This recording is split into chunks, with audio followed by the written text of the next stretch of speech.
last name for the record? My name is Dr. Emerson Couples. Couples is spelled C-O-U-P-L-E-S. Dr. Couples, what do you do for a living?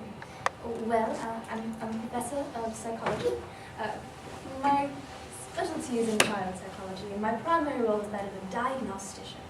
Generally, I look into children who show signs of abnormal behavior, and I determine what behavioral disorders, if any, they might have.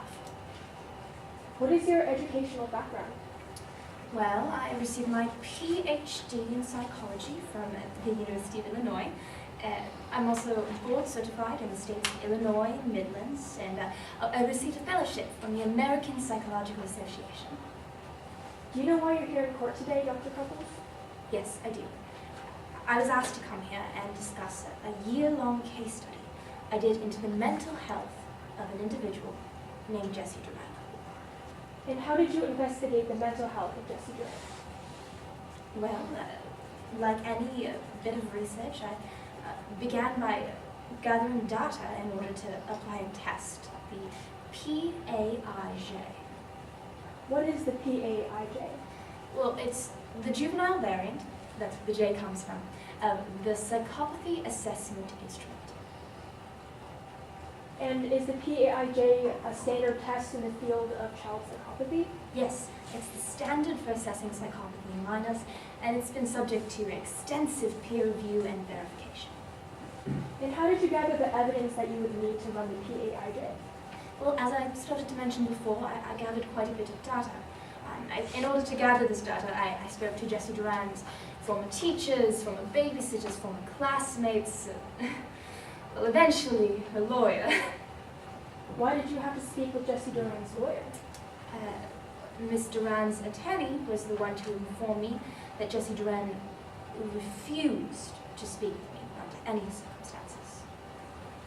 Even though Jesse Duran refused to speak to you, did you still gather sufficient facts and data to use the PAIJ test? Yes, of course. I wouldn't have run it if I hadn't. And based on all the evidence that you gathered, what did you find? Well, I found that Jesse Duran showed signs of many of the hallmarks of psychopathy.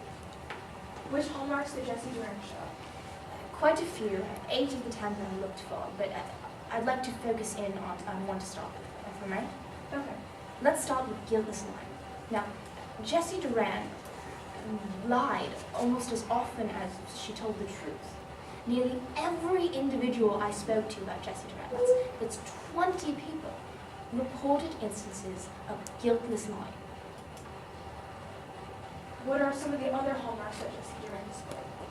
Jesse Duran showed signs of tendencies towards vandalism. She often would break mailboxes with bats or scratch cars. Objection to relevance, Your Honor. Grounds? Vandalism is not relevant to intentional shooting. If I may be heard, Yeah, response. vandalism is relevant to Dr. Couples' diagnosis of Jesse Duran as a psychopath, which is then relevant to intentional shooting by Jesse Duran. What Jesse Duran either being or not being a psychopath, what element of an intentional tort does it affect? It affects his ability to carry out an intentional shooting. His ability to be able to cross over the boundaries of friendship or her relationship with Sydney Park, to be able to intentionally shoot Sydney Park. I mean, but doesn't the elements of intentional tort only matter in the actual moment? You just need to show that you intentionally pulled that trigger. Whether you're a good person every other day or a bad person every other day, does it matter? Dr. Couples' diagnosis of Jessie isn't whether or not she is a good person or a bad person, but whether or not, as a psychopath, she would have the capability to have that intention. Response? Your Honor, vandalism and her relationship to Sydney Park have nothing in common. They're not associated with each other. This is not taking any steps to prove the intentional shooting. If I may be heard, Your Honor? Go ahead. We're not saying, the plaintiff isn't arguing that those two things have anything to do with each other, vandalism and their friendship. What Dr. Couples is merely explaining is the different traits that Jesse Duran had that would allow her to diagnose him as a psychopath, which then relates to Jesse being able to intentionally shoot Sydney Park. Hold on one second before my esteemed co-judge.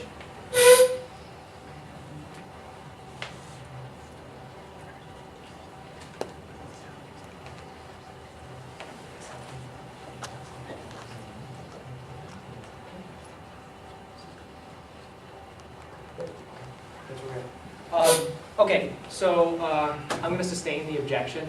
I mean, the condition, I don't think the condition, the mental condition of Mr. Duran prior to the day of has any bearing on whether or not he committed an intentional tort. Please continue. Your Honor, move this straight from the record. Yes, the prior acts straight. Thank you, Your Honor. Dr. Couples, did Jesse Duran display any traits of persistent aggression? Yes, persistent aggression, among many other hallmarks that I found in order to come to my diagnosis. And what was your diagnosis? My diagnosis is that Jesse Duran was a psychopath on August 18, 2010, the day that Sydney Park was killed. And based on your diagnosis of Jesse Duran as a psychopath, what can we make of her statements to the court? Well, a psychopath is nature's greatest liar. They're incredibly convincing. They're incredibly good at knowing just what to say to get people on their side. They're very charming. And a psychopath, like Jesse Objection to Duran, relevance, Your Honor. Being a psychopath previous to the, referring to the previous ruling does not necessarily mean that Jesse Duran would intentionally shoot Sydney Park. Okay.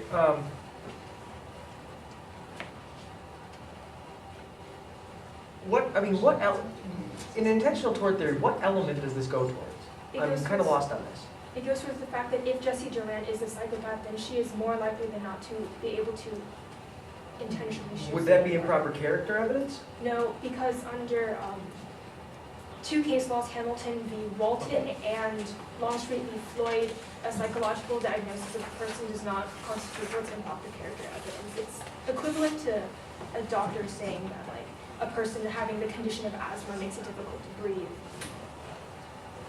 And thus, a person having the condition of psychopathy would find it easier to kill.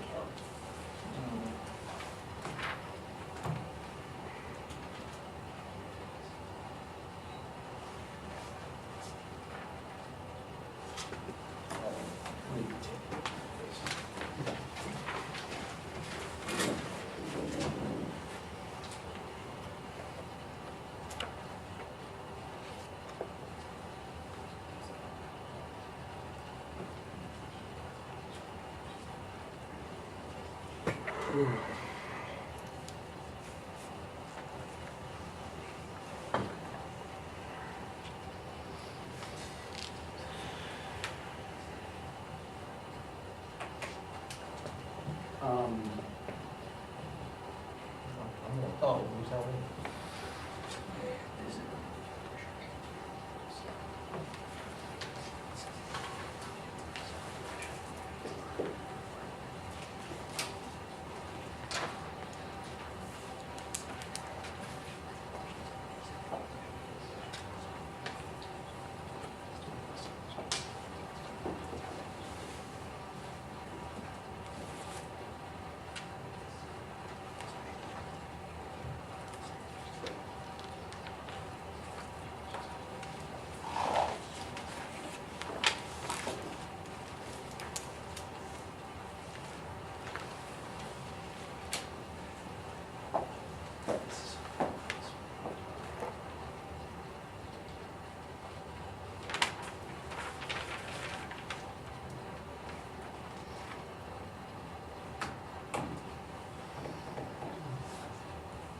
Okay, so I'm going to overrule the objection and allow this testimony in,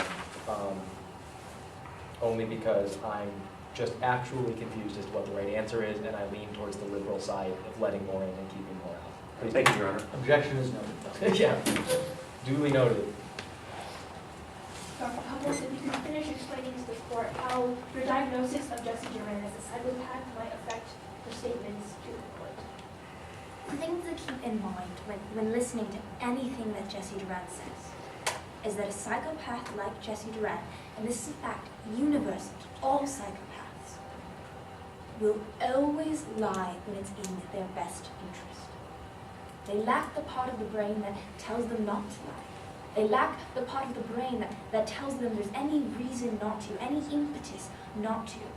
And so if Jesse Duran finds it in their best interest to lie, as a psychopath... Objection to speculation. The witness is speculating as to the makeup of Jesse's brain.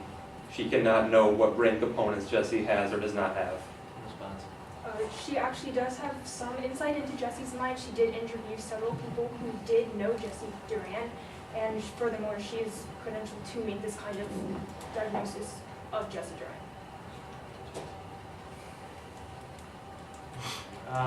I'm going to overrule the objection while I'm testimony. Yes, Your Honor.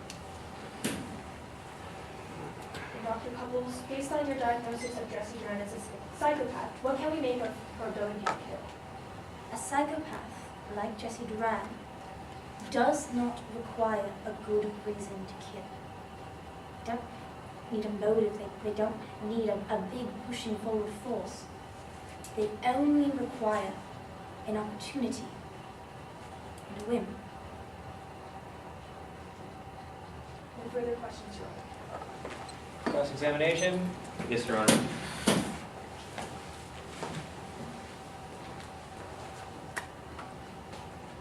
Good morning.